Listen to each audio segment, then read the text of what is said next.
get into the first thing today, which is the statement on certain proof of work crypto mining activities. As part of an effort to provide greater clarity on application of the federal securities laws to crypto assets, the Division of Corporation Finance is providing its views on certain activities on proof of work networks known as mining.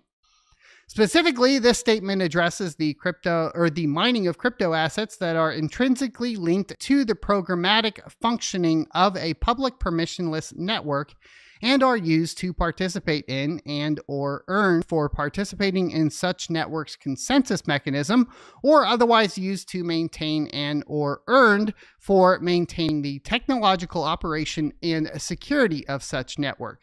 We refer in this statement to these crypto assets as covered crypto assets and their mining on proof of work networks as protocol mining. Protocol mining or networks is this. It says networks rely upon cryptography and economic mechanism designed to eliminate the need for designated trusted intermediaries to verify network transactions and provide settlement assurances to users. The operation of each network is governed by an underlying software protocol consisting of computer code that programmatically enforces certain network rules, technical requirements, and reward distributions.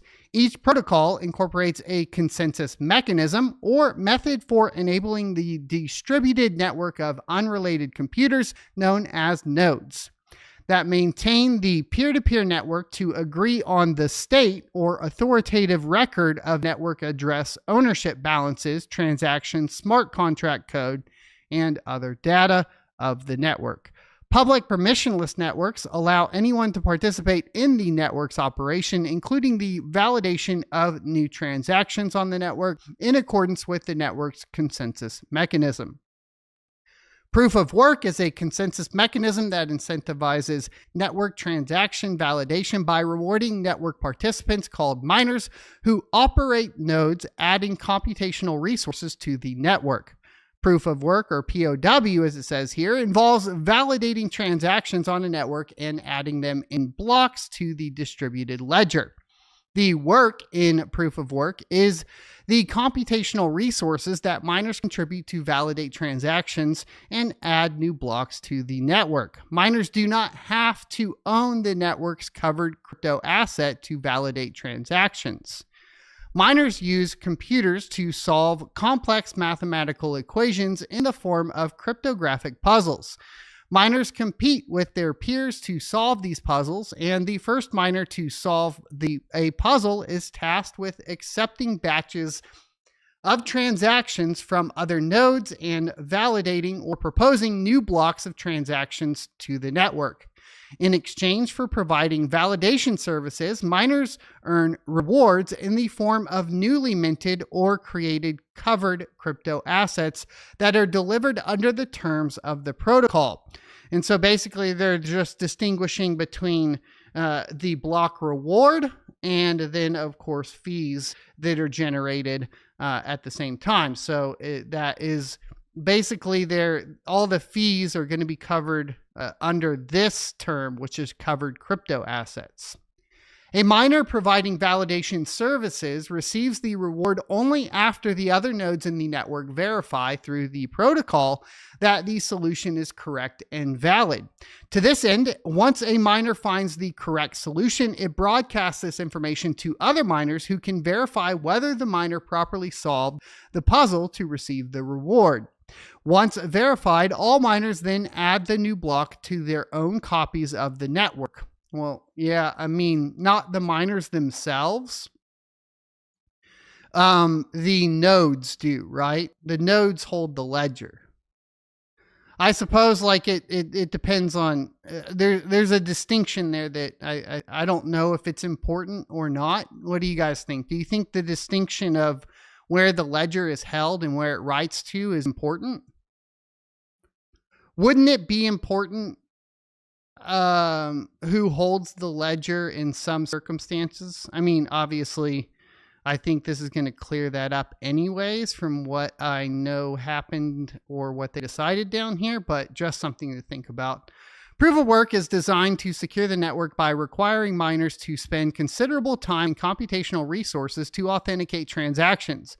When the validation process functions in this way, it not only makes it less likely that someone would seek to undermine a network, but it also makes it less likely that miners would include altered transactions, such as those enabling the double spending of covered crypto assets. In addition to self or solo mining, miners can join mining pools, which allow miners to combine their computational resources to increase their chances of successfully validating transactions and mining new blocks on the network. Mining pools have developed into various types, each with different payout methods or different methods of operation and reward distribution.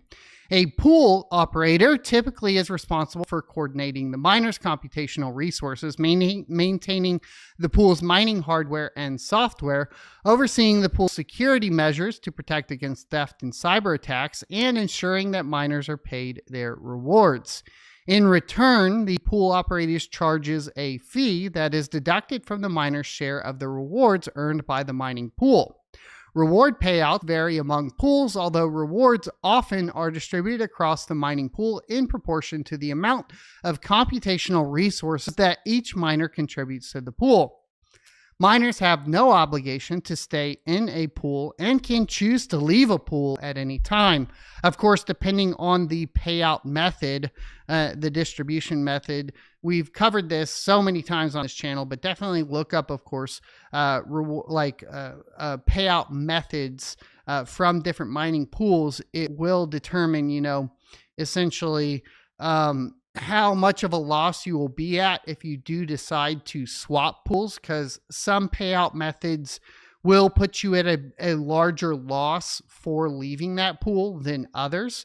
And this was obviously early days, this was a big problem where people were trying to figure out how to stop pool hopping, because some of the early payout methods would allow you to essentially get full credit or almost full credit for solving the next block. So a miner would put in a bunch of work, computational work, and then jump to another pool and then be able to get, essentially more rewards at the end of the day.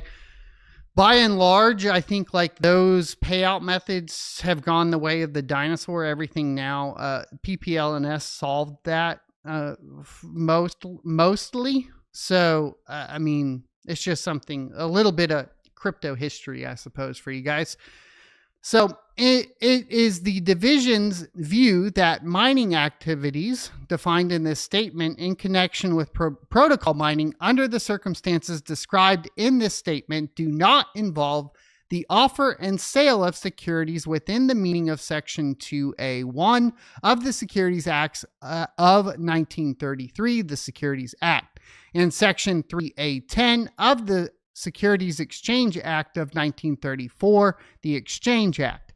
Accordingly, it is the division's view that participants in mining activities do not need to register transactions with the Commission under the Securities Act or fall within one of the Security Act's exemptions from registration in connection with these mining activities, which is the huge news that we are really looking forward to at the end of the day, was what the regulatory framework surrounding mining was going to be and what the burden of basically record was going to be on miners. Because obviously, if we were going to see proof of work cryptocurrencies be defined as securities, it would then, in some circumstances, people were worried that you were going to have to essentially, as a miner, submit all of these transactions that were processed by your miner, which obviously gets extremely difficult